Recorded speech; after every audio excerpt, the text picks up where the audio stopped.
Olá, meus amigos, tudo bem? Eu espero que você esteja bem. Pessoal, vamos para o segundo vídeo sobre a linhagem de Caim.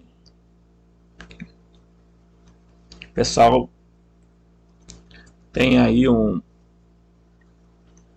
pessoal que diz, não, olha, essa história de que a linhagem das... Ninguém está falando de linhagem de serpente, nós estamos falando da linhagem de Caim. Ninguém está falando de linhagem de serpente. Tá? Agora, bastará algumas análises muito simples, você verificará, tá?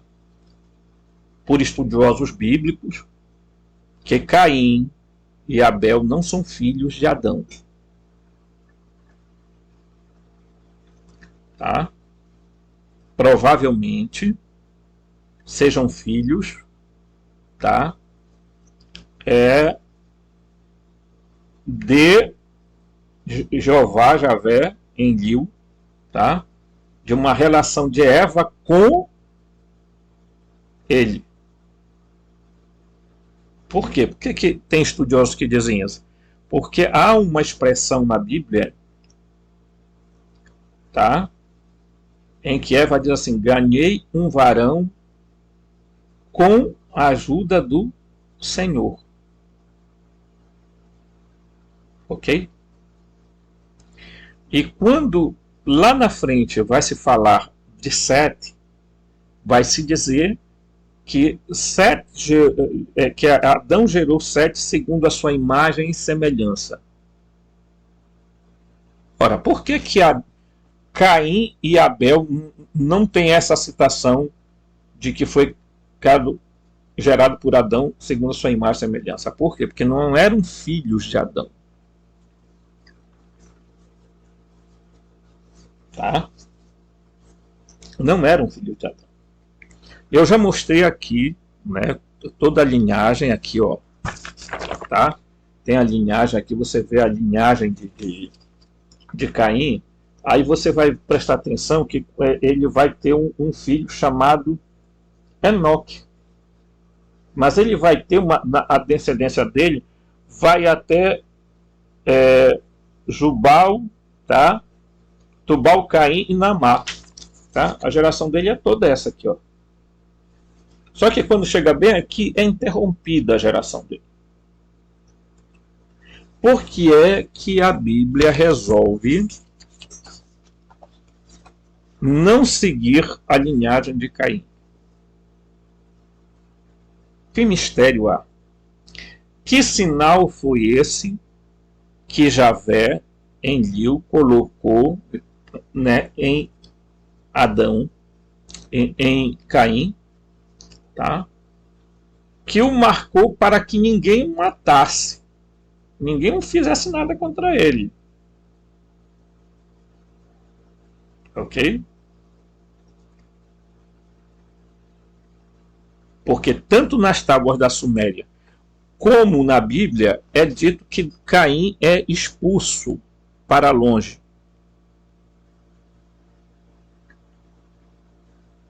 Ok? Preste atenção nisso. Isso é muito interessante. Bem aqui, vou mostrar aqui para vocês.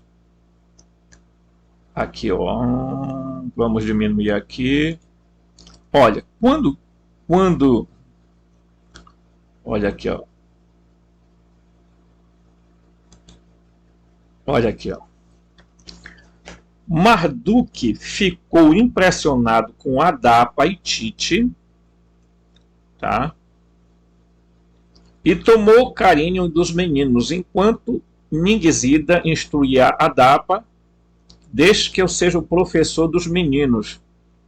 Assim Marduk, seu pai, e seu pai Enki e a Enlil. Que Marduk ensine a um e Ninurta ensine a outro. Respondeu-lhes Enlil. Ningzida ficou em Eridu com Adapa e com Tite. Ensinou Adapa, tá? Os números, a escritura.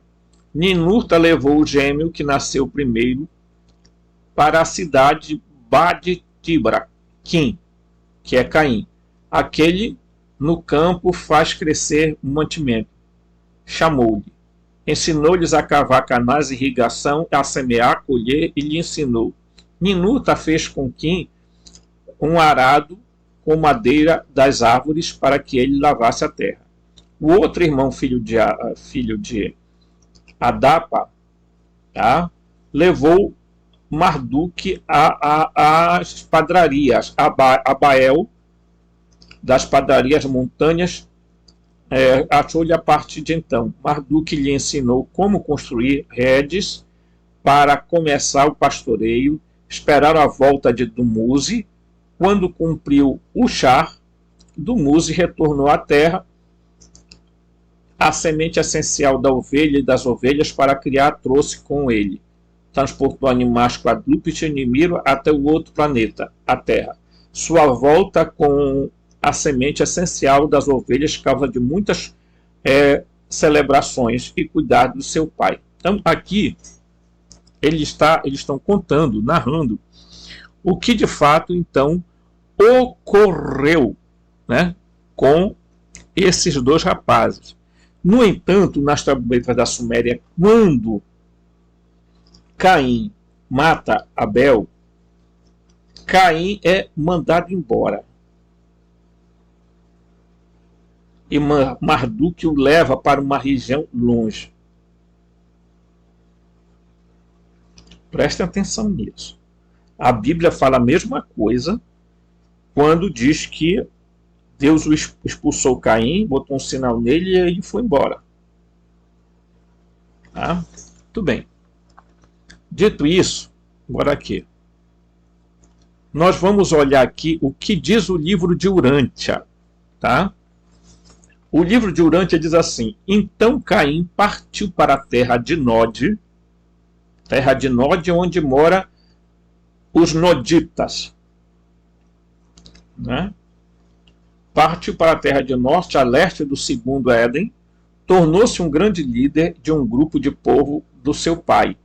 Em uma certa medida, cumpriu as predições que Serapatátia, pois promoveu a paz dentro dessa divisão entre os noditas e os adamitas, durante o período da sua vida. Caim casou-se com Remona, prima distante sua, e o primeiro filho deles, Enoque, tornou-se chefe dos noditas. Tá? Dos noditas elamitas, de Elam. Tá? Durante centenas de anos, os elamitas e os adamitas continuavam vivendo em paz. Tá? Então, eu estou lendo essa parte aqui do livro de Urântia para que a gente venha para cá. Tá? Aí, olha, bem aqui, ó. Muito aparentemente, em linhas de evidências sumérias apoiam a linhagem real de Caim. Estes relatórios recentemente descobertos confirmam que a família imediata de Abraão, na sucessão depois de Noé, também eram grandes comissários da região em geral. Claramente, os patriarcas não representavam uma família comum, mas constituíam uma dinastia muito poderosa. Mas por que uma herança tão duradoura, de proeminência, de renome, teria um fim abrupto e forçaria Abraão a sair à Mesopotâmia para Canaã? A resposta pode ser encontrada em tábuas de argila que podem ser datadas de cerca de 1960 a.C. Elas detalham que, naquela época, tudo mudou até então a sagrada terra da Suméria, quando invasores chegaram de todos os lados. Acadianos do norte e amorreus da Síria e os elamitas da Pérsia. Estão vendo os elamitas? Está aparecendo aqui? Elamitas da Pérsia. Quem são os elamitas? Descendentes de Enoque, filho de Caim, segundo o livro de Urântia. Estão prestando atenção na história? O livro de Urântia vai dizer que os noditas são os antecessores dos pré-sumérios. Então existia um grupo antes dos sumérios, os pré-sumérios. Tá? Os sumérios vão contar a história de que eles foram gerados pelos deuses. E vão colocar nesse panteão, tá? Pelo menos 3 que aparecem principais, que são Enkienlil e Nimar. Tá? Então você vê que se a gente junta uma história daqui, uma história dali, a gente vai montando um quebra-cabeça e a gente vai percebendo a coisa como ela é. Vamos lá. Né?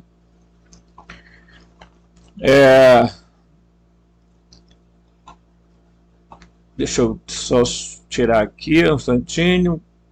O texto continua. Quando destruíram a ordem, então, como o dilúvio, todas as coisas foram consumidas juntas. Para onde, ó Suméria, eles mudaram você? A dinastia sagrada do templo eles exilaram. Foi esta a fase da história suméria que o império caiu, e Abraão foi forçado a fugir da cidade de Ur para o norte. Mas o que aconteceu aos Anunnaki? A grande Assembleia dos Deuses que estabeleceu tudo. O texto continua. Ur está destruído. Amargo o seu lamento. O sangue do país preenche agora os seus buracos como bronze quente no molde. Os corpos dissolvem com a gordura do sol.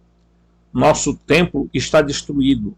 A fumaça sobre nossas cidades como uma mortalha. Os deuses nos abandonaram como pássaros migratórios. Então, alguém pergunta assim, cadê e os Anunnaki? O que aconteceu? Por isso que Abraão sai de Ur, da Caldeia, tá? E vai embora. Mas vai embora por quê? Sai da tua terra, da tua parentela, e vai para a terra que eu te mostrarei, porque aí eu vou fazer uma descendência como as estrelas do céu do firmamento. Quem promete isso? Enlil, Jeová, que aparece para Abraão com outro nome. Porque eles tinham uma facilidade de mudar o nome para que eles quisessem. Eles eram um grupo muito grande de Elohim, de Anunnaki, de Arconte. Né? Então, não era a primeira civilização, a Suméria, de fato. Tá? Os Anunnaki são herdeiros de outras civilizações. Tá? Preste atenção no que eu estou falando aqui. Porque tem muita gente contando história aí que esses Anunnaki estão vindo aí de Nibiru, que Nibiru está para aparecer. Tá? E eles estão contando a história do jeito que o sistema quer, porque o sistema quer inventar alguns fenômenos na Terra e ele quer justificar. Como ele vai justificar isso? Mostrando, né? Tá? Então, é preciso a gente observar isso com muito cuidado, né? E ter a noção correta, né, de que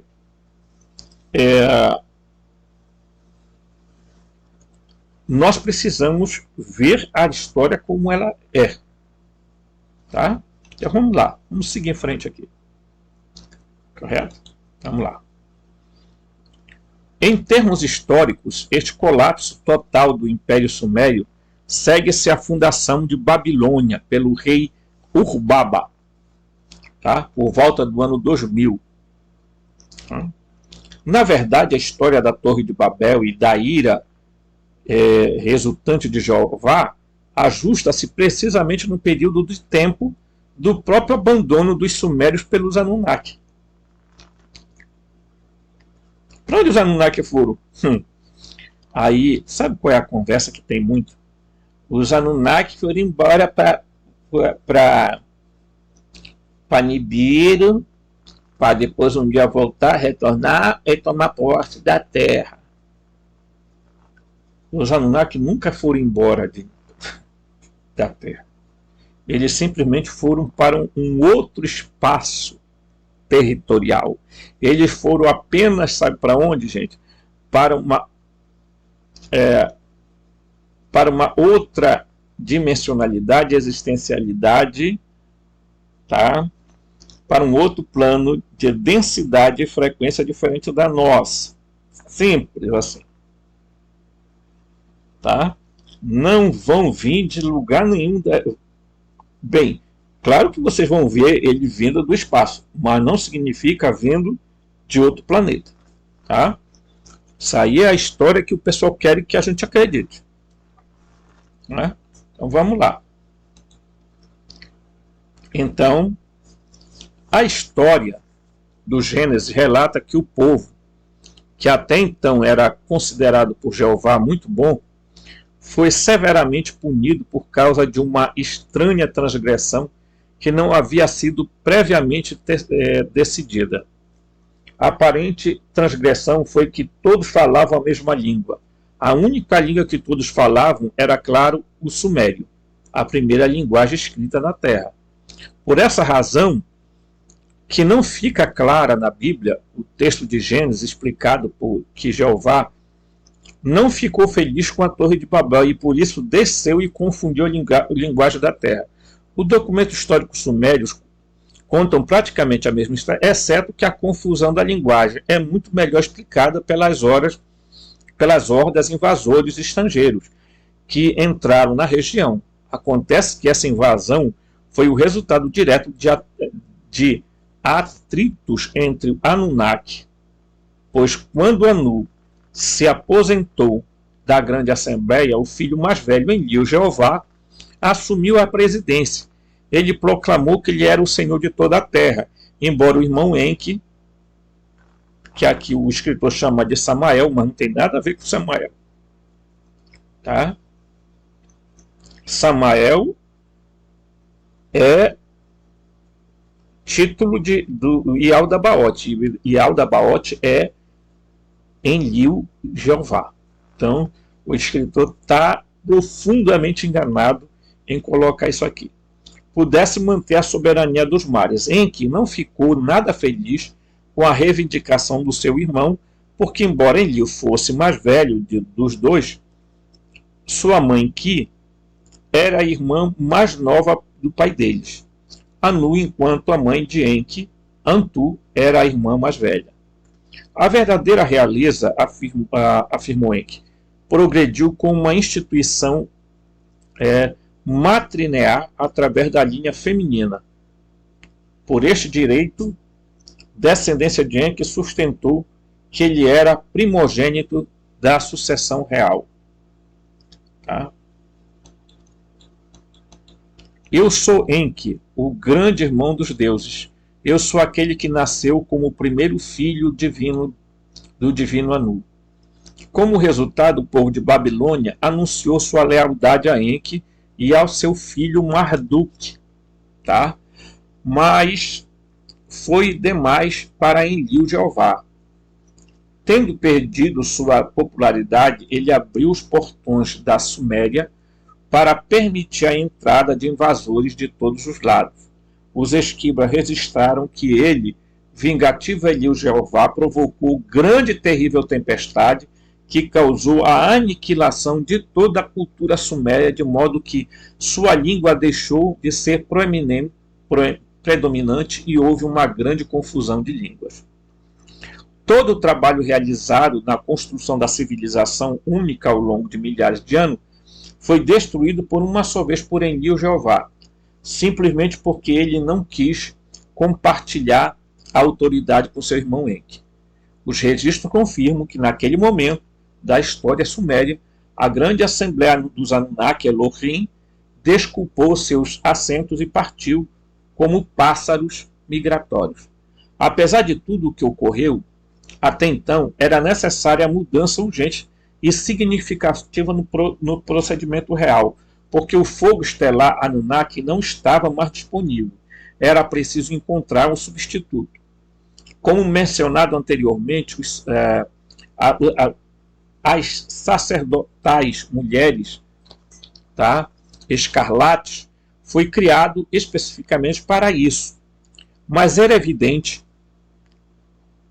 por mais cuidadoso que fosse, o acasalamento e a sua essência enfraqueceria ao longo das gerações. No caso da criação de um substituto mais permanente e versátil, não foi problema, pois esta era a competência de um grupo de metalúrgicos previamente treinados, a quem Enki chamou de mestres artesãos. Primeiro desses grandes metalúrgicos a ser treinado foi Tubal-Caim. Tubal-Caim. Cadê? Tubal-Caim, meu amigo. Olha aqui, ó. Olha aqui. Tubal-Caim. Tubal-Caim. Tá bem aqui, ó. Tá? Tubal-Caim, ó. Tubal-Caim. Aqui. Descendente de quem? De Caim.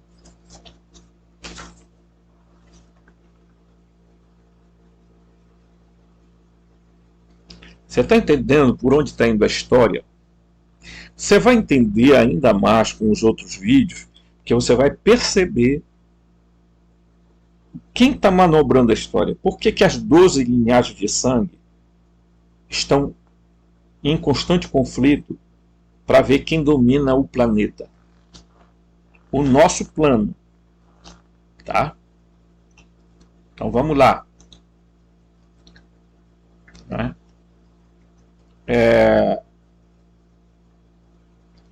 Aí teve o chamado Tubal-Caim, né? Tá? No caso, a criação do substituto permanente não foi problema, por essa competência de um grupo metalúrgico, provavelmente quem é que chamou de mestres artesãos. O primeiro desses grandes metalúrgicos a ser treinado foi Tubal-Caim, o Vulcano. O Vulcano. Inclusive tem um planeta que nunca o colocaram dentro da listagem porque é chamado Vulcano. Um descendente da sexta geração de Caim, que é lembrado até hoje na maçonaria moderna. Opa! Estão entendendo? Está entendendo, meu amigo? Aonde quer chegar o povo da maçonaria? Coitado do pessoal que estão aí, que são mestres, que são companheiros, que são ajudantes, que são ainda estão no primeiro grau, segundo grau, terceiro grau, não, às vezes até no 33º grau, o camarada não sabe o que de verdade está acontecendo, o que é o problema, entendeu?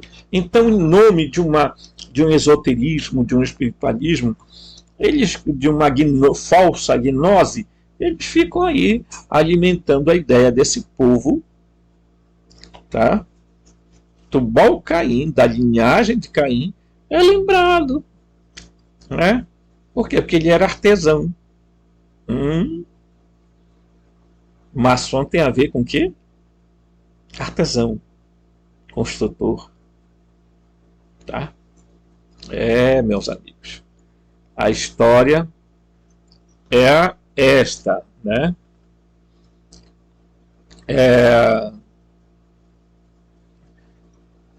Considerando a simbologia bíblica do Novo Testamento, é de particular interesse notar que o próprio pai de Jesus, José, foi registrado nos primeiros evangelhos como sendo mestre artesão. Tá? Mas, nas modernas Bíblias em inglês, José é descrito como um carpinteiro.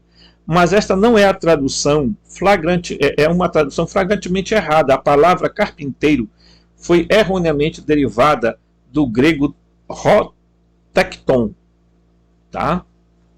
Que na verdade definia um mestre de ofício e não um marceneiro, tá? Certo? mas um erudito metalúrgico alquímico à maneira dos seus antepassados ancestrais. Então José era um mestre de obra, era um mestre de uma linhagem, tá, que visava guardar sigilos, segredos. E ele iniciou Jesus dentro disso. Tanto é que José vivia numa região chamada Galil, numa cidade que até hoje é meio polêmica, chamada Nazaré, aonde viviam os nazarenos, que depois tentaram equiparar os nazireus. Tá? Os nazarenos eram como um grupo, uma seita, uma sociedade meio que escola de mistério. Tá? Precisamos ter sempre atento a essas coisas, meus amigos, para que a gente não passe despercebido. Tá? No livro do Êxodo do Antigo Testamento, na época de Moisés, são apresentados um certo Bezaleel, filho de Uri-Baú, que se diz sido cheio de espírito dos Elohim, em sabedoria, compreensão e conhecimento. Aprendemos, além disso, que Bezaleel era um ouvires habilidoso, um mestre artesão, e que foi encarregado geral da construção da Arca da Aliança. Ao detalhar como Bezaleel deveria fabricar diversas coroas, anéis, taças e um castiçal, todos de ouro, o texto bíblico acrescenta a lista de algo chamado de pães da preposição da aliança. E sem maiores explicações é visto como realizado. Embora a palavra aliança tenha sido identificada com acordos contratuais, originalmente significa comer pão com. Aliança significa comer pão com. Tá? É pertinente notar que a oração do Senhor, que foi diretamente transportada de um equivalente egípcio, especifica: dai-nos isto dia, pão nosso de cada dia. Dei-nos isto, pão nosso de cada dia. Muitas vezes isso é considerado relacionado ao sustento em termos gerais, mas na tradição original a referência era mais especificamente direcionada ao enigmático pão da preposição, o pão dourado de Bezaleel. Tá? O livro de Levítico também se refere ao pão da preposição. E tomará a farinha fina e assarás 12 bolos, e porás o incenso puro em cada fileira. Essa palavra farinha, nas traduções inglesas, é na verdade incorreta. A palavra pó seria mais precisa. Os registros das escolas de mistério citam com mais precisão que os pães da preposição eram feitos com pó branco de ouro. E isso é particularmente significativo porque Êxodo é afirmado que Moisés pegou o bezerro de ouro que os israelitas haviam feito e queimou no fogo e moê-lo até virar um pó branco. Nesse caso, utiliza-se a palavra correta pó, mas a cozedura do ouro não produz evidentemente pólvora, produz simplesmente ouro fundido. Então, olhem, prestem atenção em tudo que nós estamos aqui analisando. Né? Por que é negado para nós a história completa de Caim? Por que a descendência de Caim é esquecida? Vamos esquecer. Tá?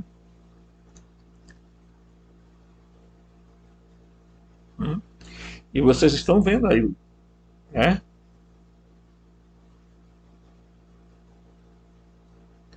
Como a figura de Caim está ligada por seus descendentes a figura da maçonaria. E como essa figura do descendente de Caim, né, que era um mestre, né, está ligada à figura de José, o pai adotivo de Jesus. Ele não era pai legítimo de Jesus, era pai adotivo de Jesus.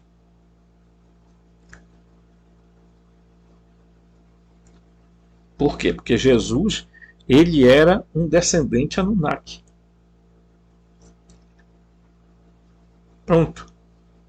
Falei. Jesus era um alienígena, se é que é essa palavra que você gostaria de ouvir. Ele era um descendente Anunnaki. Ele não era filho de Jeová de Enlil.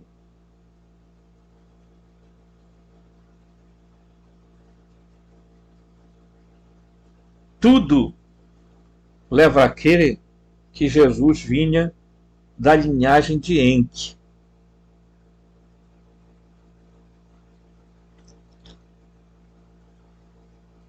Tá? Por quê? Porque Enlil tem muito a ver com El. Tem muito a ver com Jeová. Certo? Com Javé. Enquanto que existe um ser que aparece chamado Elion. O do mais alto não é o Elion, não, é o Elion.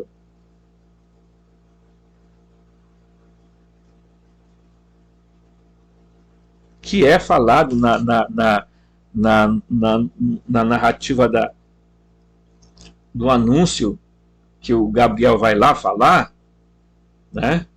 O Gabriel chega lá e diz assim: olha, tu vai ter um filho, ele porá o nome de Jesus, ele será forte, será chamado filho de Elion. Filho de Elion, não é filho de Jeová. E o Senhor e Jeová lhe dará o trono do seu pai Davi. E ele reinará sobre a casa de Jacó. A quem foi dado governar a casa de Jacó? A Jeová Enlil. Quando Jesus é colocado, inseminado no seio de Maria, tá? O que acontece, meus amigos? Ele é filho desse Elion, tá? Esse Elion. E ele não é filho de Jeová nem nada. Ele é maior que Jeová. E ele chega e diz: olha, vai ser passado para ti o comando da casa de Jacó, que era de Javé, do Jeová, do Enlil, vai passar para ti. Que ele vai dar. E o seu reinado não vai ter fim. Mas o problema é que Jesus tinha que fazer o que eles queriam. O que Jeová queria, tinha que fazer. Então, Jesus disse: não vou fazer isso. Ok? Mas se prepare que tem muita coisa para ir para frente. Se prepare porque virá coisas extraordinárias que você vai ficar abismado de ver.